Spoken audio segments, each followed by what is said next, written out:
Well, I know a lot of people say it's dumb, and there's not really much scientific that you can glean from these results, but I can't help myself. I am, a Floridian. I follow politics. I can't help following the early vote and the vote by mail data as it trickles in here. It's a big deal every 4 years. A lot of people, well, every 2 years, what am I saying? People here are used to tracking it. There's an infrastructure in place for people to track it. The information is available. I can't help myself talking about it because these are really some interesting results. They go both for in favor of Trump and in favor of Biden. Although I think that the the surprises are happening more in Trump's favor, which doesn't shock me too much considering I and many other people I respect are pretty confident that Florida's going to be in Trump's corner again this year. So I guess we'll just jump right into it. And the surprises this year are really with the early vote and the vote by mail stuff. We didn't really know how things were going to shake out with the whole Wu flu crisis. We knew that more people in this election overall across America are going to be voting by mail than ever before. But here in Florida, voting by mail is pretty common anyway. It's just one of many ways that you can vote. It's not dominant by any means, but it's very normal, and it's not so much a partisan thing. Normally, the Republicans do pretty well with it.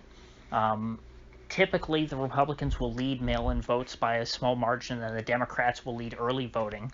But this time around, it's totally flipped, and it's not even close.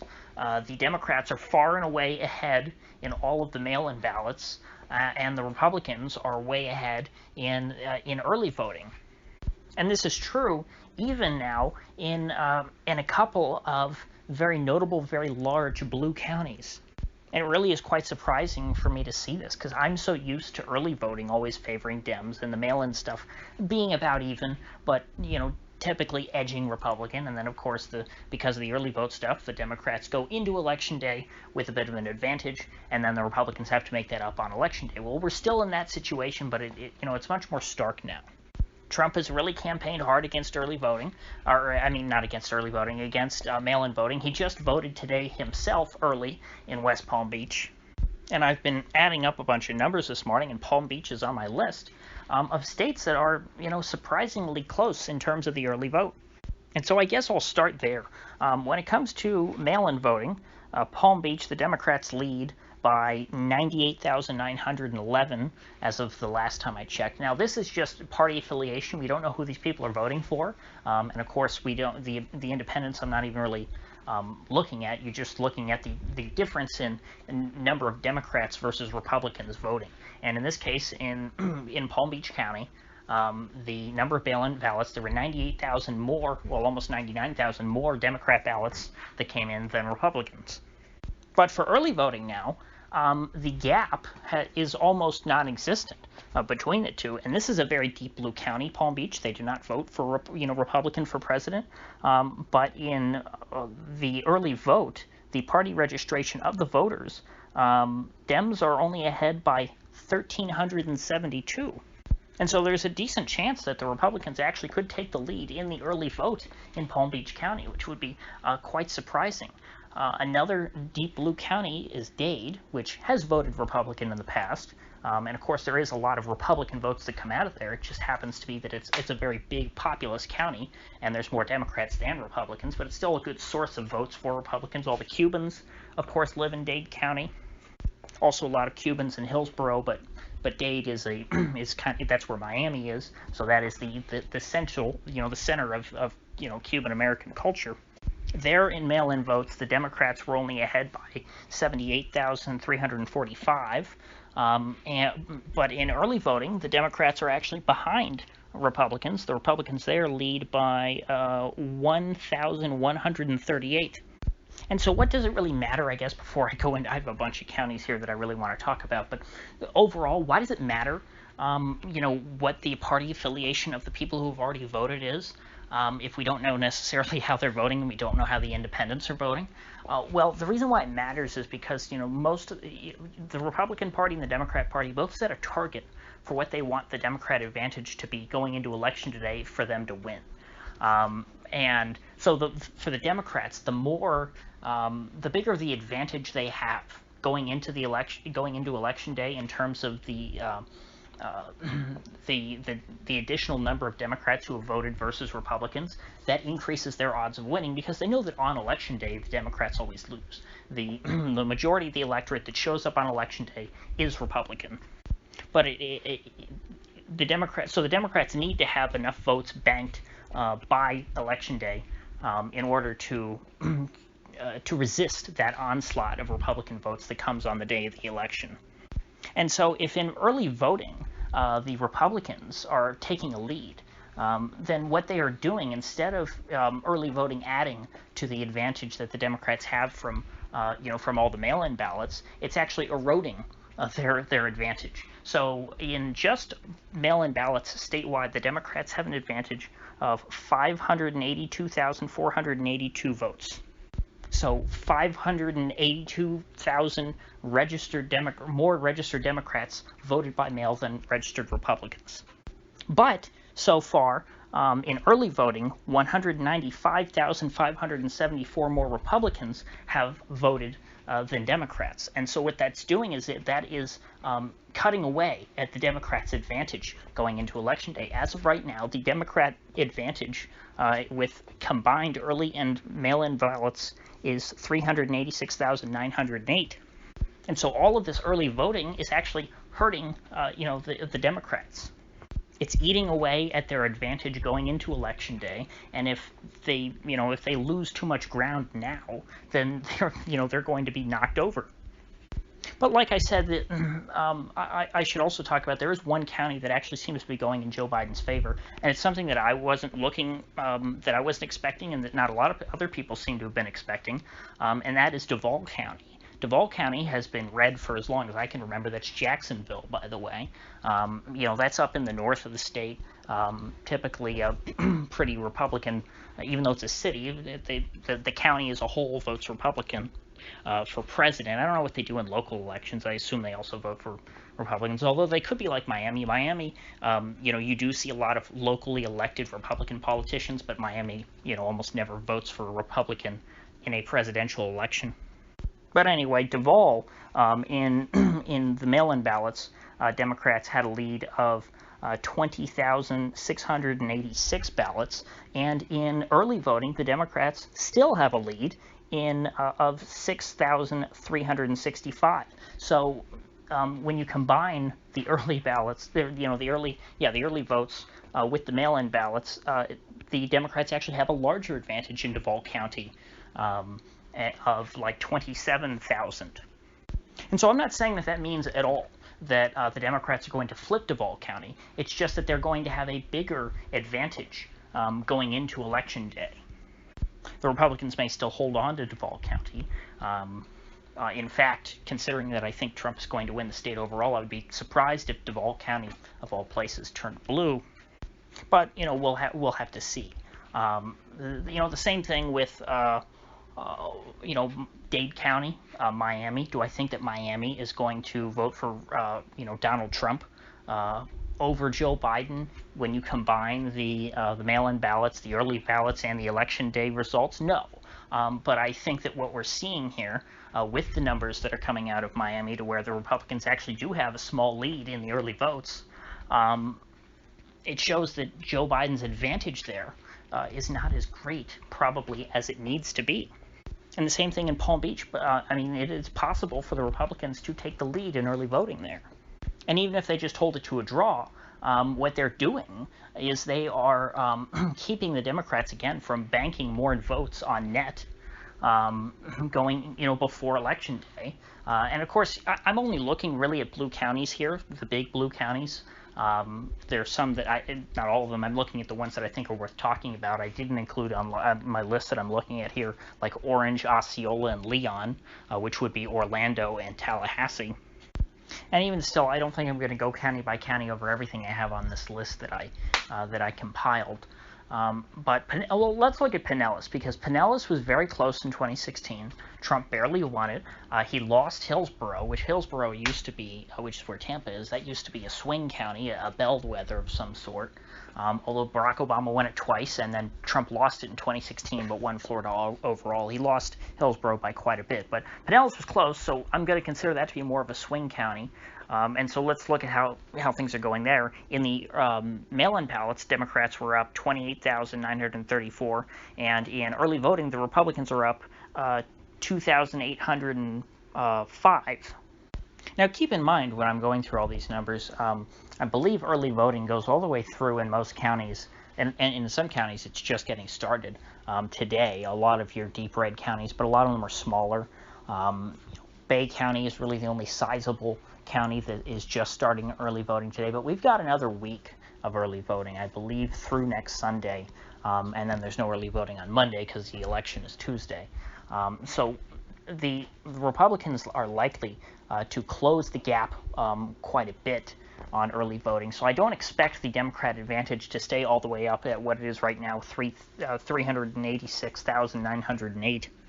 You know, given that now in the less than 1 week so far that we've been looking at early voting, the Republicans have been able to cut down the Democrat advantage by 200,000. I wouldn't be surprised to see them shave off another 150,000.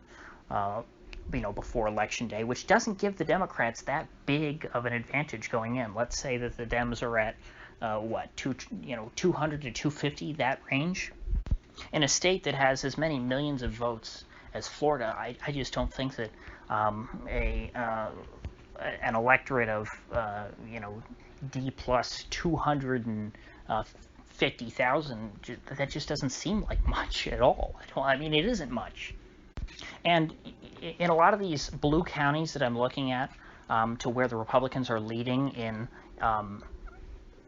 early voting, to me, what that is an indicator of is I would expect the Republicans are going to do even better on Election Day than they are in early voting, because Trump has pushed vote on Election Day so much. I'd expect that the Republicans are going to have a stronger performance on Election Day than early voting. So in these counties, in these blue counties, where the Republicans are leading in early voting, that tells me that on Election Day, they're going to lead by pretty decent margins. And so if the Republicans are coming out of Dade County and Hillsborough County with net votes, meaning that they are taking away those are not good. The votes that are being cast on Election Day in those blue counties are not helping the Democrats. They're still hurting the Democrats. They're not adding to the Democrats' lead, which the Democrats will have a lead going into Election Day. Even though we haven't counted the ballots yet, we know, just based on who votes before Election Day, that Joe Biden will have a lead. But if every county, not every county, but a lot of these big blue counties, if even them are on Election Day advantage Trump, that bodes very poorly for Joe Biden. I mean, right now it's just Hillsborough and Dade, but I mean, again, Palm Beach is very close right now in early voting. The Republicans are just about tied with the Democrats in early voting in Palm Beach. If they take the advantage, and they have that momentum going into Election Day, assuming that these are not all longtime Republican voters, which I don't think that these would be the high enthusiasm people. I think that there's a theory going around in Florida right now, which I think is correct. It's a hypothesis that because of the way that Trump is pushing the campaign, the high enthusiasm Republicans are waiting till Election Day.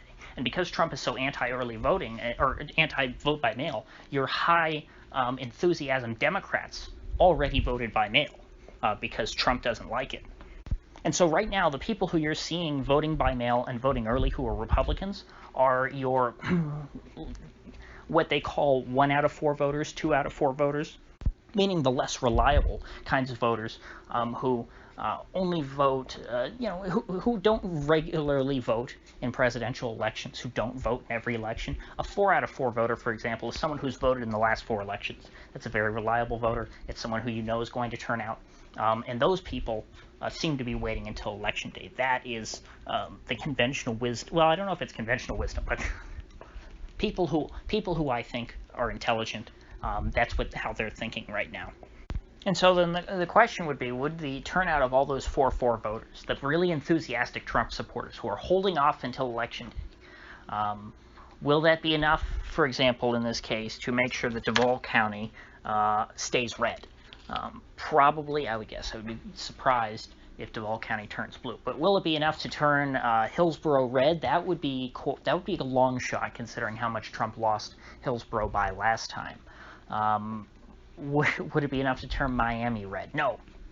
Miami-Dade County, it is going to stay blue, but the question is by what margin. Last time around, when Trump won Florida, he lost Dade County by a very significant margin for Republicans. Republicans typically do pretty well in Dade County compared to the other blue counties because you have such a strong, passionate Republican base. They are a minority in Dade County, in the city of Miami, but they are a very loud minority, and they're a pretty enthusiastic minority. Those people, Cubans, were not the most enthusiastic Trump supporters in 2016. But apparently the message, which I kind of thought was kind of dumb, the Trojan horse of socialism stuff, apparently that's brought a lot of them around. When in doubt, throw out some anti-communist rhetoric, and that's going to make Cubans happy. Makes me happy too, although I didn't really buy that. Joe Biden was the Trojan horse of socialism. I just think that he's a normal Democrat crony. I mean, I would think that Joe Biden wouldn't be as left-wing as Obama, because Joe Biden doesn't really have any real passion. Now, Obama fell in line with the Democrat establishment too, but he wasn't purely a Democrat establishment figure. He was someone who played ball, but he had his own beliefs, and so that to me would made Barack Obama a much more threatening candidate than Joe Biden. But I don't want to get sidetracked on that. But anyway, I mean, that's something we've been hearing about for a while. There's renewed enthusiasm amongst Cuban Americans to support Trump, and there is a total newfound group of voters in Venezuelans who have been moving to Florida to escape Venezuela, who are very, very enthusiastic to vote against anyone who is remotely cozy with socialists. So Trump apparently has found a pretty enthusiastic group of voters in the form of new Venezuelans moving here. And so that would suggest that Dade County will certainly be redder than it was in 2016. Trump, I think, won 29% of the vote there in 2016, just abysmal. But in Hillsborough County, for example, he won like 44 to like 54 for Hillary, or maybe she was like at 53, but it was almost a 10-point lead for Hillary in Hillsborough County. If Trump is able to flip that back the other direction, which I believe W won Hillsborough twice, and I'm sure that HW won Hillsborough.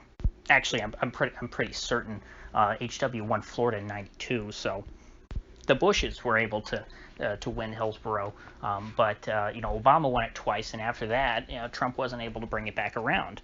And like I already said, Pinellas, which is St. Petersburg, right next to Tampa, that stayed red, but just barely. Right now, the total Dem advantage sits at about 48,774. And again, so far in early voting, in 1 week, the Republicans have been able to take a slight lead in early voting, just like they did in Miami, but they're not gaining ground on the Democrats too much. And so I don't know if there's going to be enough of an election day turnout for Republicans in Hillsborough for that 48,000 Democrat advantage, which seems to be the ceiling now for Democrats in Hillsborough County. That will be the highest their advantage going into Election Day could be, and of course it's going to shrink somewhat. I just don't know by how much. It's only shrunk by, like I said, 1,200 votes over the last week. So let's say another 1,200 over the next week. So we're looking at 47,000 votes for Democrats going into Democrat advantage going into the election in Hillsborough County. I still think that they hold that pretty well. But considering the size of Hillsborough County, the advantage for the Dems there is not that much smaller than, or rather I should say the advantage in Dade County is not that much bigger than their advantage in the smaller Hillsborough County. And so the fact that Republicans are leading in early voting there, and that they have been able to keep the Dems from adding to their advantage going into Election Day, that in Dade County, the Democrats probably will go in with, let's say, a max or a 75, not max, about, let's just say about 75,000 ballot advantage going into Election Day. I think that it's not unreasonable to say that Trump might get 40% of the vote in Dade County. Okay, I just checked. Trump actually won 34% in just over 1/3 in Dade County in 2016. So seeing him hit 40% there would not at all be shocking to me. Palm Beach, which of course is home to Mar-a-Lago, where Trump just voted today, he won 41% of the vote in 2016. So not that much worse than Hillsborough County. Now remember, Palm Beach and Hillsborough are both big. They're not just Tampa and West Palm Beach. They also have substantial rural populations. They of course have big suburbs, big golf course areas and things. So it's not, you shouldn't look at Hillsborough and Palm Beach County in the same way that you would look at Cook County, Illinois, which is Chicago, or Wayne County, Michigan, which I believe is Detroit. These are not overwhelmingly urban places. You really don't have traditional urban areas in Florida. Our high-rise buildings exist only to take advantage of water views, not to provide, more housing, not to back people in more densely into an area because there's just so many people and they need affordable housing. We don't do that here. And so not all of these blue counties are necessarily set in stone. I mean, as I've told you, the margins are not insane. We don't have these urban counties where the Democrats win 80+% of the vote. These counties still have rural areas. They still have, working class, white working class populations and even non-white working class populations that could be persuadable, in Donald Trump's direction. And also, these are people who are not going to be too excited about Joe Biden for the most part. So, I mean, again, in a place like Hillsborough, I could see the rural and more suburban working class becoming more excited by Trump now than they were 4 years ago, and the more urban, upper middle class population of Hillsborough County being less excited to vote for Joe Biden than even Hillary Clinton. I mean, people forget that amongst the your upper middle class white women, there was enthusiasm for Hillary Clinton. They were excited to see an unlikable, mean woman like them potentially become, the next president of the United States. And despite, what we're hearing about how suburban white women they don't like Trump because he puts out mean tweets. I'm not so sure that I fully buy that, just because of how unreliable the polls seem to be in other ways. I mean, if the same poll that has Joe Biden up 7% or 12% in Florida, which I flat out know is untrue, shows that, Trump's doing worse amongst, these suburban white women, I have a tendency to doubt those results. And so that's why even when it's very easy to misinterpret these early voting and put too much stock in these early voting results, I do find them more interesting to look at than just more poll results.